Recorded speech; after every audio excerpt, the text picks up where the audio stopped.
Bagaimana tuh caranya? Diajak ngobrol, jangan langsung dilarang, kemudian dimarah-marah. Nanti di depan kita sepertinya tidak, tapi di belakang melakukannya.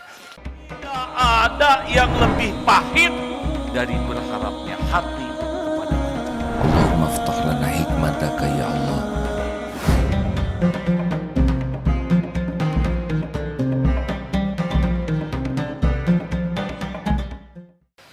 Ya, pertanyaannya apa?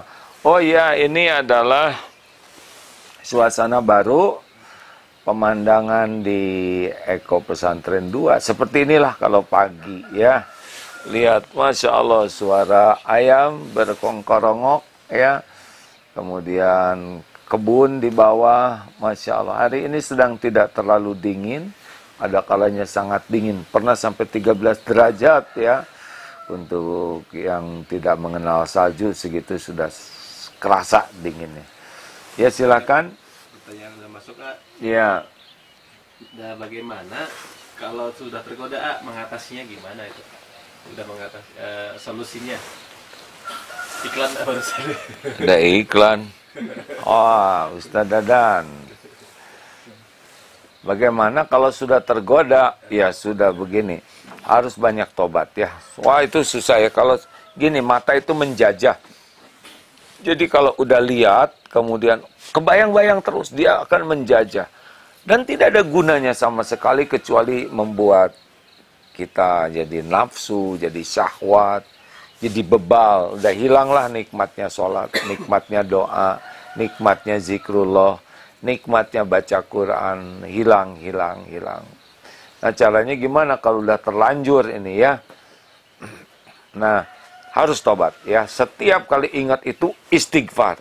Ingat sana yang kotor, astagfirullahaladzim, astagfirullah. Allah tahu persis kita sedang berusaha mengalihkan pikiran kita. Dan sudah itu minta ampun ya. Pikiran kita, aduh ini mata tidak terjaga, ngelihat ini, ngelihat itu. Nah, sesudah kita nyesel, tobat, minta ampun, dan bertekad untuk menghentikannya.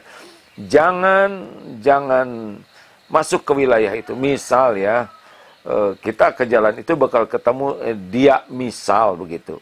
Udah nggak usah lewat sana. Kita di HP ada siapa gitu ya, misal ada begitu, udahlah. Blok kalau nggak penting-penting amat. Nggak harus kok. Semua orang ada di kontak kita ya. Kira-kira yang berpotensi mengotori hati, pikiran kita, udah close saja. Kalau arah sana bakal jadi dosa, ya jangan. Kalau buka-buka terus YouTube, Google, udah disiplin saja, cari yang lain yang Allah sukai. Jadi tidak cukup istighfar, tidak cukup merasa bersalah, tapi harus berhenti mengarah ke sana. Kalau tetap dibuka lagi, kegoda lagi ya. Lanjut. Ya, ini tadi kan untuk diri sendiri, bagaimana kalau untuk menyikapi dan menasehati anak yang masih berduaan pacaran?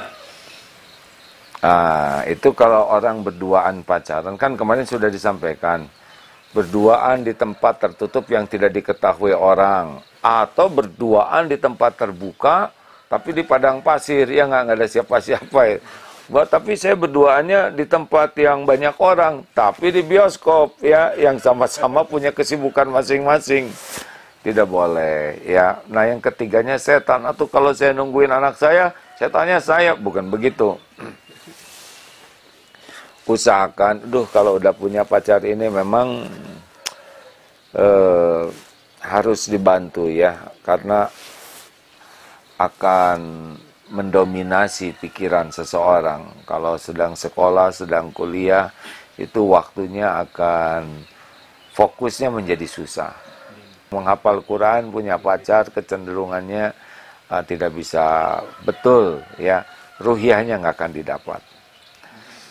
Bagaimana tuh caranya? Diajak ngobrol, jangan langsung dilarang, kemudian dimarah-marah. Nanti di depan kita sepertinya tidak, tapi di belakang melakukannya. Yang begitu perlu diajak penjelasannya, diajak objektif, melihat untung ruginya secara objektif. kemudian ajak juga paham bagaimana aturan Islam, bagaimana Allah suka atau tidak, bahwa yang disukai ini belum tentu jodohnya, ya. Jangan-jangan nanti Allah, pokoknya yang sesuai dengan level anak itu, ya. Karena kalau langsung dimarah, ditolak, nanti bisa jadi bisa berefek ya di depan sepertinya tidak, tapi di belakang iya. Justru didampingi untuk bisa memahami baik buruknya. Dan satu lagi, doakan yang banyak ya. Kalau misalkan tahajud terus lihat anaknya, jangan lupa doa. Doanya tuh yang bagus, yang betul-betul pakai hati ya, supaya Allah melepaskan godaan ini. Ya, yang anaknya tunggal mah doanya langsung satu fokus. Kalau yang anaknya 11 satu-satu. Kalau cucunya 14 ya itu harus cukup waktu ya. Tidak bisa digrobyogin kalau kita ingin, karena tiap anak tuh punya kekhususan masing-masing. Oh, Masya Allah. Iya apa, Faruk? Langsung pertanyaan selanjutnya.